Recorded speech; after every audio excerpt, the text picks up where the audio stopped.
to find their worst nightmares had come to pass in the form of a massive surprise attack by Palestinian militants from Gaza. Squads of masked men in black, armed with assault rifles, inside of Israeli towns and cities, targeting civilians and fighting running gun battles against Israeli security forces. Hamas, the Palestinian militant group which controls Gaza, says it has taken Israelis hostage and it is bringing them inside of the Gaza Strip. Now, I just spoke to an Israeli security official. He says the correct term for what is going on right now is an invasion. He says at minimum there are hundreds of Palestinian gunmen involved in this assault and that they came by land, by sea, and by air in the form of hang gliders over the Israel-Gaza border. Guys, I just want to give you a little bit of context where we are. We are about 15 miles north of Gaza right now. If you were to continue down this road, you would hit the border with Gaza, and on the other side of that border, Hamas is in control. And what is happening behind me is this is an Israeli checkpoint set up on this highway. Israeli forces have been searching this white car behind me.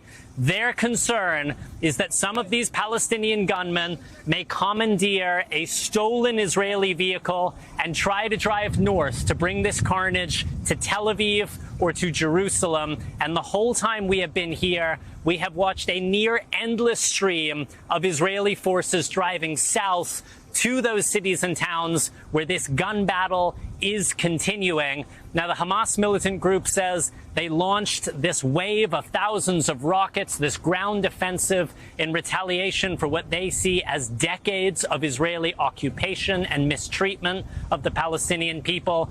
But the Israelis, from Prime Minister Benjamin Netanyahu on down, are very clear that what is happening today is terrorism on a very, very large scale. Guys. All right, Raph, thank you so much for being there on the ground for us. We really appreciate it. Let's turn now to how the Biden administration is reacting to this morning's attack. Ali Rafa is at the White House with more. Ali, good morning. Yeah, Joe, good morning. And just the last hour, we received a new statement from a National Security Council spokesperson who says, quote, the United States unequivocally condemns the unprovoked attacks by Hamas terrorists against Israeli civilians. There is never any justification for terrorism. We stand firmly with the government and people of Israel. And an official here tells us that the White House continues to be aware and engaged on the ongoing situation in Israel. And we know senior White House staff was working through the night on this. Israel, of course, is a longtime key ally of the U.S. It's the country's closest ally in the Middle East that shares our country's democratic values. Remember that meeting that we saw just a few weeks ago with Israeli Prime Minister Benjamin Netanyahu on the sidelines of the United Nations General Assembly, where he once again, the president, reaffirmed U.S. support for Israel. Now, militarily, Israel is the top recipient of military aid from the U.S., and the president has faced pressure to reconsider the amount of aid being given to Israel because of several factors. So how, if at all, this state of war impacts that will definitely be something to watch, Joe. All right, Ali Rafa at the White House. Ali, thank you so much.